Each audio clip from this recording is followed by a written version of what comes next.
Did you know when pedestrians are struck by cars, it often results in traumatic brain injuries, and that these life-changing events can result in permanent disability or death? We'll discuss this and other interesting facts about the impact of traffic collisions with writer Harriet Barnsley on this episode of The Curious Professor.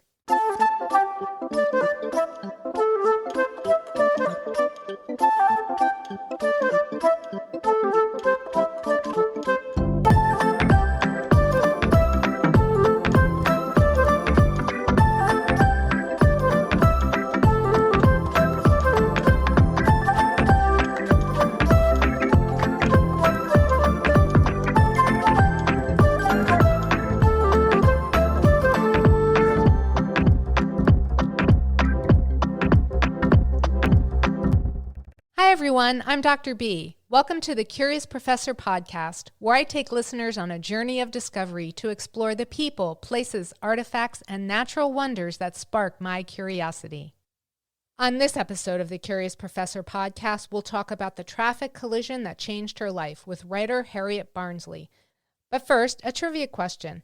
How many traumatic brain injuries are reported globally each year? I'll have the answer for you at the end of this episode. I'm thrilled to have Harriet Barnsley on my show today. Harriet's story has been featured in the Daily Mail, The Guardian, The Sun, and on Unilad, where it has received over 2.8 million views. She was a Birmingham Live 30 Under 30 finalist, and in April 2022, she completed a wheelchair challenge where she wheeled 100 miles to raise money for road peace. Harriet's incredible story of resilience after a life-altering road traffic collision immediately sparked my curiosity. I hope this interview with Harriet will spark your curiosity too. Welcome to the show, Harriet. It's great to have you here. Yeah, thanks for having me. So what's the most interesting thing about you? Possibly my determination. Possibly how will I just cope with lots and lots and lots of adversities that just keep seeming to come my way. People are always like, "How do you do it?" And I'm like, "Just get on with it." So you were at a bus stop with your friend Rebecca, and you were both on the way to a party, and that was May 31st, 2014, when the unthinkable happened. Can you tell us about the events of that day? So I don't remember it, but this is what I filled in.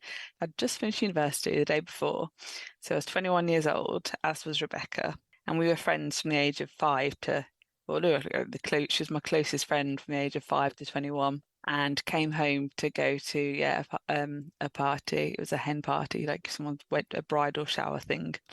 Then I woke up a month later from a coma to gradually learn that while we'd been on our way into the centre of Birmingham in the UK, a car driving at 101 miles an hour had crashed into the bus stop that we were standing in, and we'd got thrown about 50 metres into the park behind us, and Becky had died instantly, and I was conscious apparently at the scene, like found screaming, which is horrifying to hear, but I'm glad that I can't remember it, and then fell into a coma for a month. And what were the extent of your injuries? So I had a subarachnoid hemorrhage, which is a brain bleed. My brain bled and bruised all across because my brain shook about in my skull as we got thrown into the park, which has caused lots of issues like constant fatigue and memory issues and mood issues and mood disorders. Then I broke about 5 or 6 bones in my neck. So C1, C2, C5, C6, C15, C16, I think.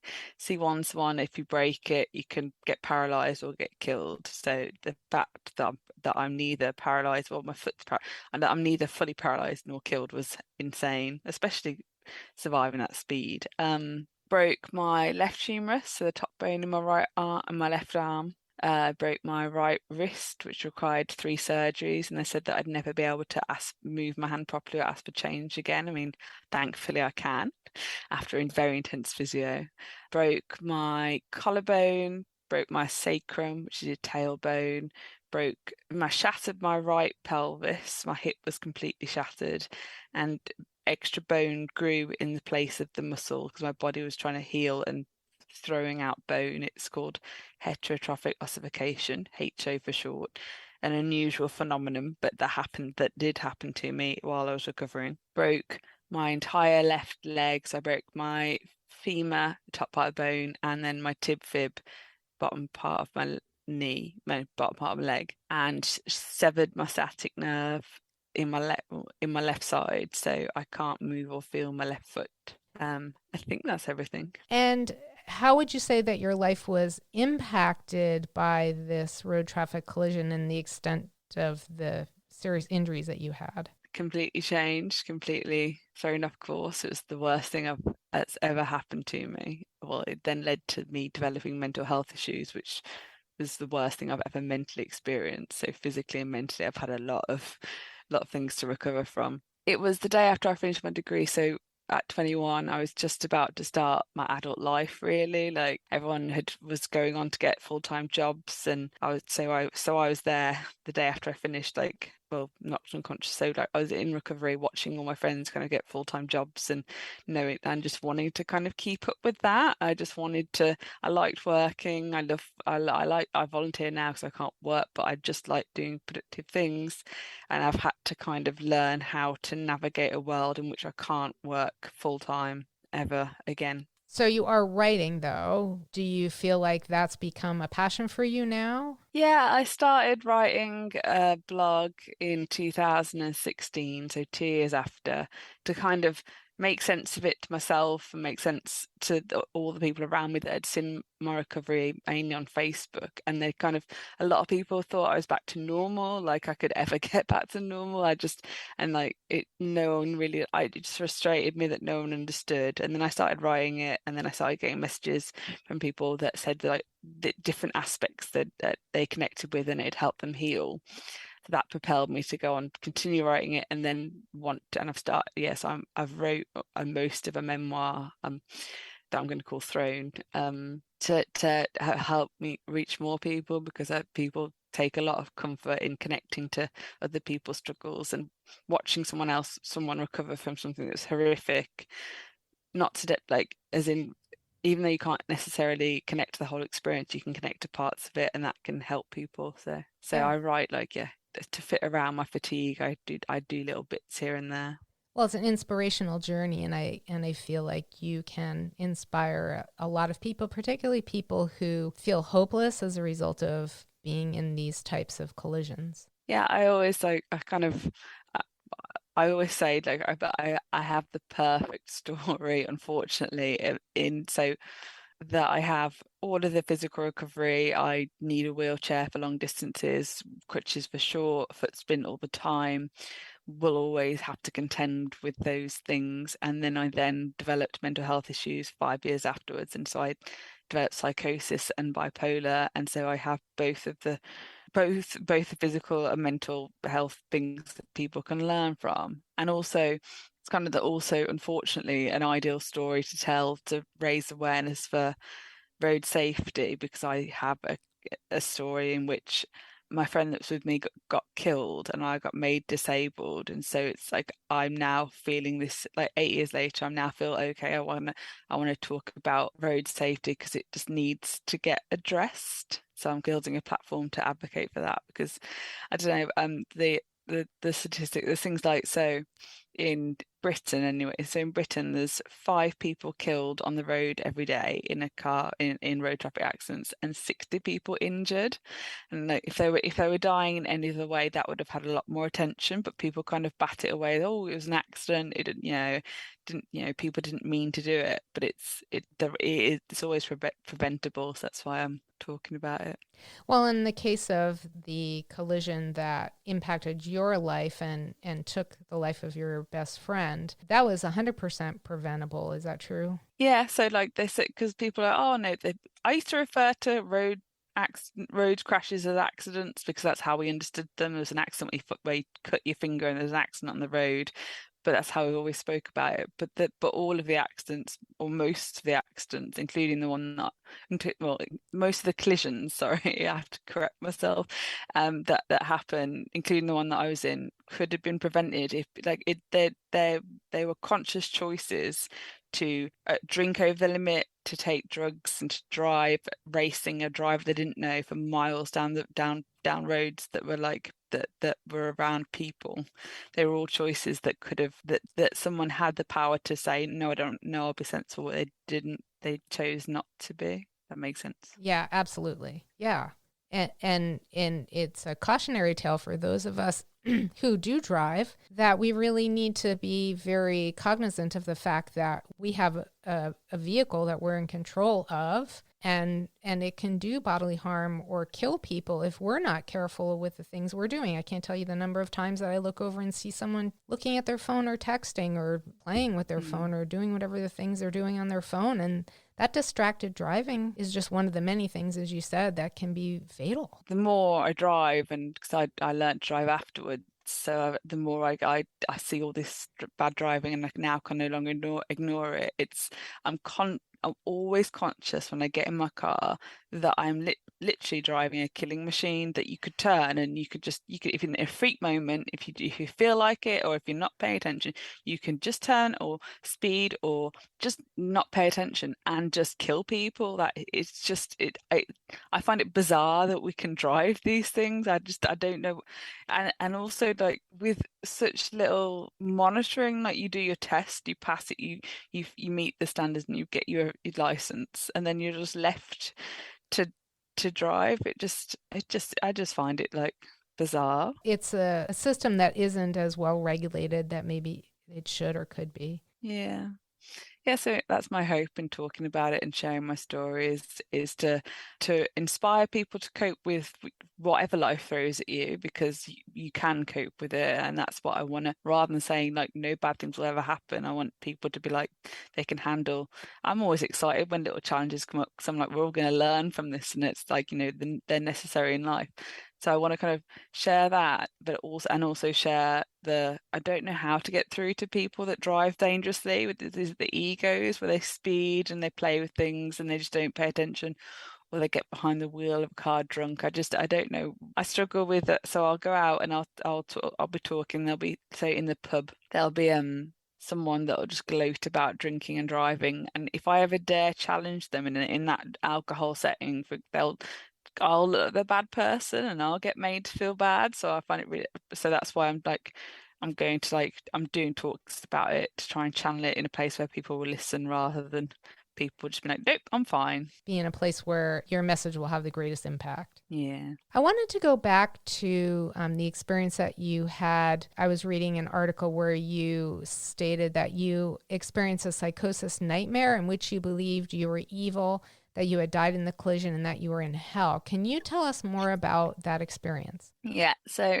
for the first 5 years post collision, I focused on my physical health. I did hydrotherapy, physiotherapy, occupational therapy, psychotherapy, all of the therapies.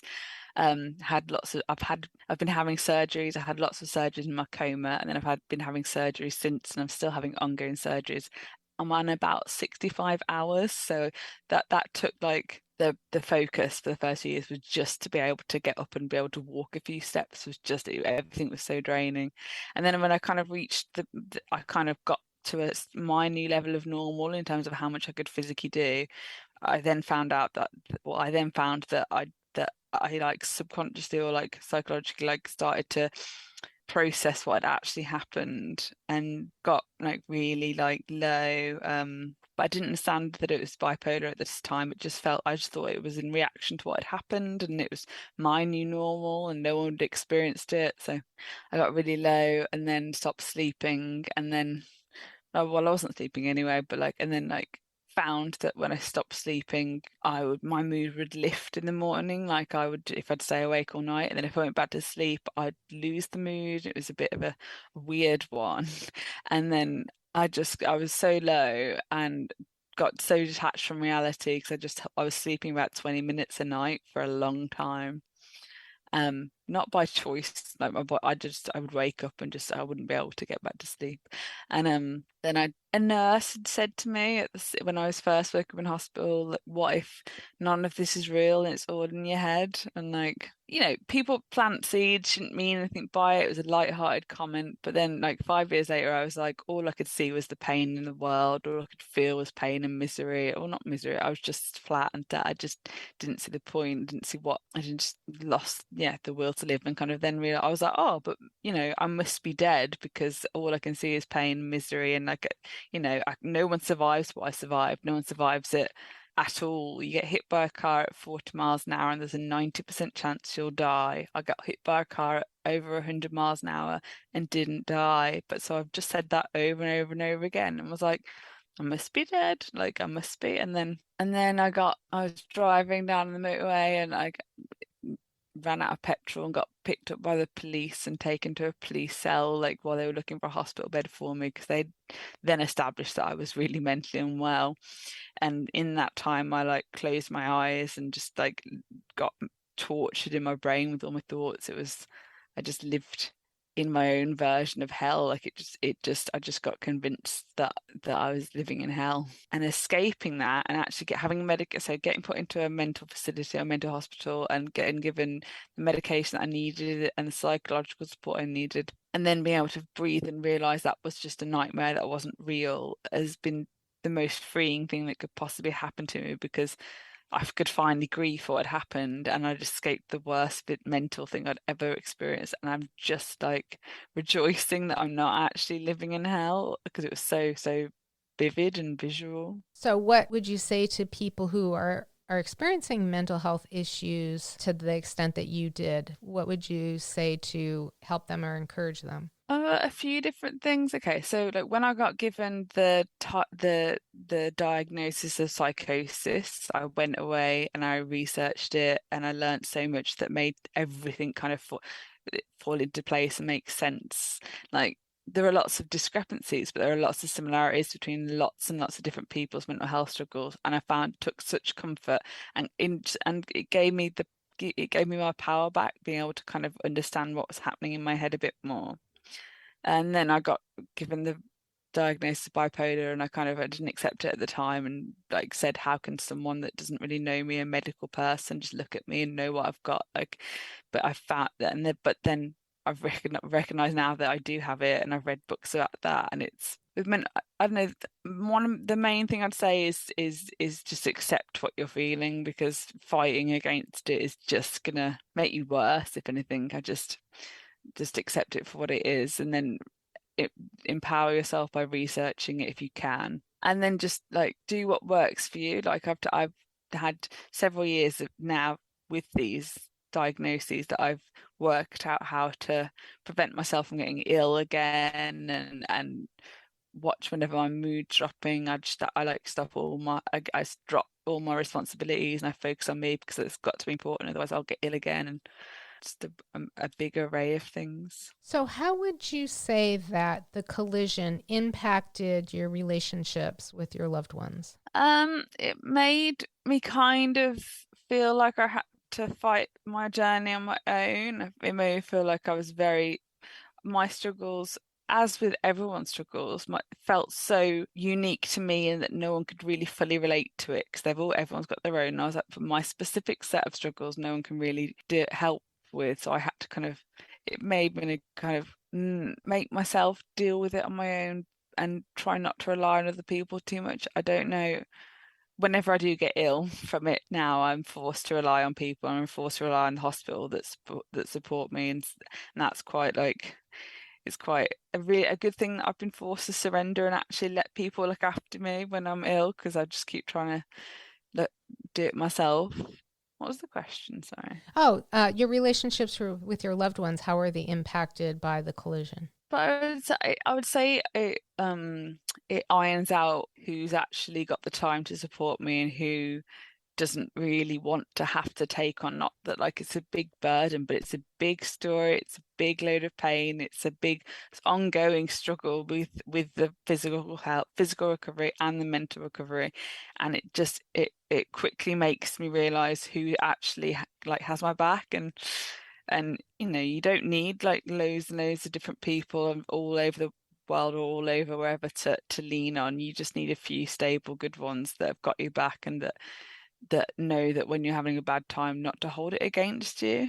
Yeah, no, but yeah, it's made my relationship with my parents like the most. We were solid anyway, but it's made it the most beautiful relationship that I could have. Just know, like, just when you're struggling with your own world and you see someone just fully give their everything for you and just be there and drop all of their priorities because you are their top priority, it's such a lovely feeling. So, what have been some of the biggest influences on your recovery? So I woke up and didn't know how old I was. I couldn't remember that I'd been at university.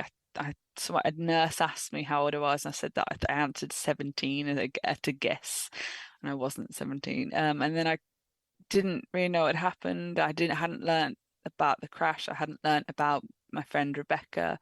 And I was lying there in hospital, kind of realizing that it was real. My mom was next to me, and that I was actually, I was safe because she was there. And I thought of my sister, and my sister was born 2 years after me, 3.5 months early, stone cold deaf, kidney failure, learning difficulties, meningitis. Like, she'll never be able to live independently. Her life, so my whole life, we've always just looked after Katie, just like fitted around her needs, because she's been a very ill child and just like will never be able to be independent.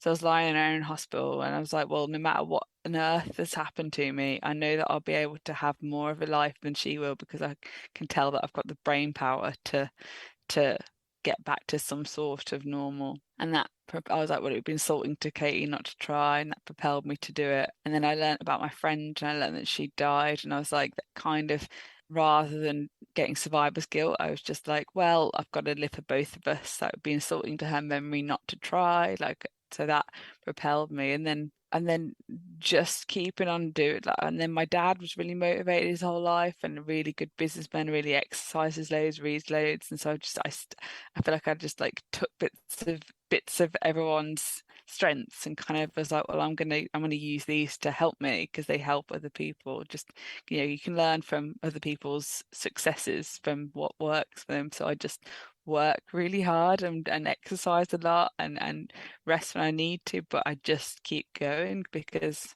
if you're struggling with anything, the most important thing is just to keep going. So, what happened to the driver who hit you and Rebecca? So it was a sunny Saturday evening in the middle of summer. It's like 7 p.m. on May 31st, and it was a park where lots of families were playing, parents and children. It was full of people. The car crashed into the park, and he got out of the car and said repeatedly to the crowd of people, "Don't tell my wife." And they didn't respond very kindly. He got put in hospital for 2 weeks, but staff refused to treat him because they knew what he'd done, which I struggle. It's a different thing in itself. But he originally pleaded innocent, and then got advised to change it to guilty. And if you change it to guilty, all your pleas of innocent get disregarded, and you get a third of your sentence. So he got 8 years. And so, like, it's like they always say, like, it'll be half time with good behavior, and it's like 4 years, and then it'll be like 2 years with the tag on his ankle, and everyone's like, well, he's out now. And I'm like, but I don't focus on them. Nothing focusing on them won't help change anything. It won't make it better. Like, being frustrated at the people that hit me will only make me sad. It will only be negatively impact on me. So I've just made it a point in my life not to waste time on them. Did he ever try to contact you? No, and I'm glad. Because like what could he possibly say? Like, I don't. And like, what is the appropriate punishment? Like, he got 8 years, and the maximum sentence for dangerous driving is 12 or 14 years. I can't remember, but like, so, but which is less than manslaughter. But if you killed someone accidentally with your car, surely that is manslaughter. But it's called death by dangerous driving, and you get a lighter sentence. But like, what is the adequate punishment that someone should receive for destroying someone's life like that? Because that would then destroy their family's lives. It's like a ripple effect, isn't it? Yeah, it's terrible in so many ways.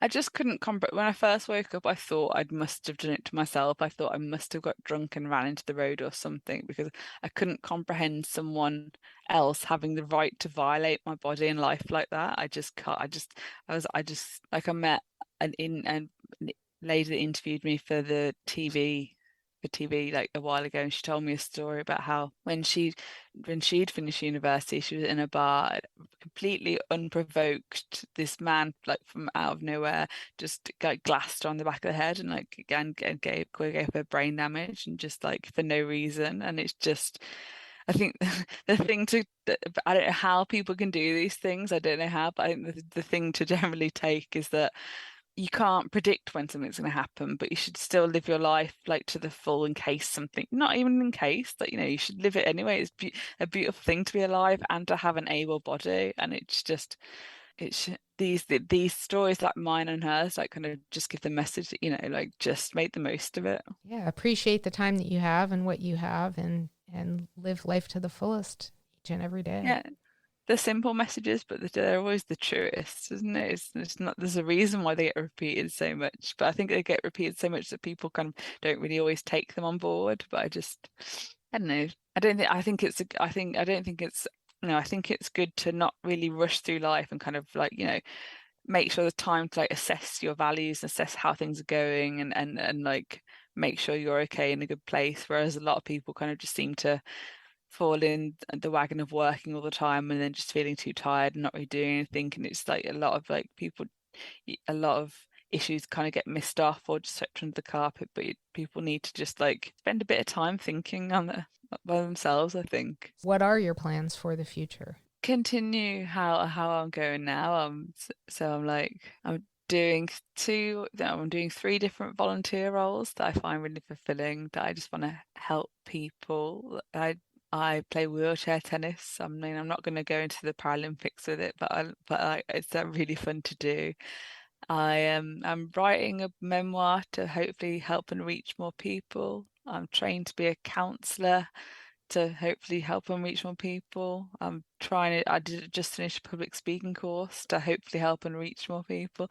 But these are all things, like, it sounds like I'm doing a lot, but these are all things like very staggered and scattered around, and like it tends to be like one course, for a few weeks, and then I'll have a big rest. But my general aim in life is just to set the bar that you can cope with things, and kind of talk to people that don't feel they can cope, and kind of find like out what the reasons are and support. I just want to pass on like the joy that I feel from recovering from something horrendous to other people, because that's the only way you can really know like true happiness, is just to have the contrast of pain, unfortunately. But that's how we learn, isn't it? Opposite. Is there anything else you'd like to tell us about you or your work? Yeah, I think we've covered most of it. I don't know, like I like the sofa. If anyone's like struggling with anything, I liked the saying that I found, that it was a very simple saying. It's a short little thing that says like, if you can't take it anymore, give. And just the importance of when you're so like when you're struggling with whatever you're struggling with, and you get very into your own world and you feel really bad in your head and your life, getting outside of yourself and helping other people in any way possible gives you a little break from feeling that, and also you help someone. Like, I think it's important to remember that the world's made up of people helping each other. We need to like, and that's how it'll like, you will, yeah. It's just a really good thing to do that gives you a break from whatever pain that you're dealing with. And where can listeners find out more about you? On Twitter, it's Harriet Barnsley. I assume that you'll put the spelling into into this podcast. You can Google Harriet Barnsley and it comes up with quite a few different places you can be contacted. I've got a blog that's like called This Too Shall Pass 464. It's on WordPress. But again, if you type that and then Harriet Barnes into Google, you can find me. And yeah, like, I just want to keep sharing my story and all the different things that I continue to learn, because it's just, because I'm now 29, and it's just as you get older, all the different things kind of fall into place, and I feel so comforted by the things I didn't know when I was younger. So yeah. It was great to have you on the show, Harriet. Thank you so much for being a guest on the Curious Professor podcast. Thank you very much, and thank you for being curious about me. And now for the answer to this episode's trivia question. How many traumatic brain injuries are reported globally each year? There are about 69 million traumatic brain injuries reported globally each year. The greatest number resulting from road traffic collisions have been reported in Africa and Southeast Asia, while the lowest number have been reported in North America. We'll end the show with something punny. What do you call a reptile that causes trouble on social media? An instigator.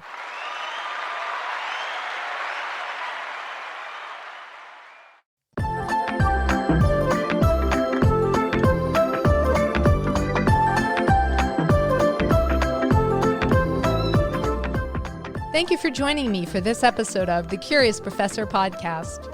If there's a person, place, artifact, or natural wonder that has sparked your curiosity and you'd like for me to feature it on the show, please let me know. My website is thecuriousprofessorpodcast.com. If you enjoyed the show, be sure to subscribe to the Curious Professor podcast wherever you listen to podcasts. And if you'd like to become part of my community of curiosity seekers, be sure to visit my website, thecuriousprofessorpodcast.com, and join Dr. B's Hive.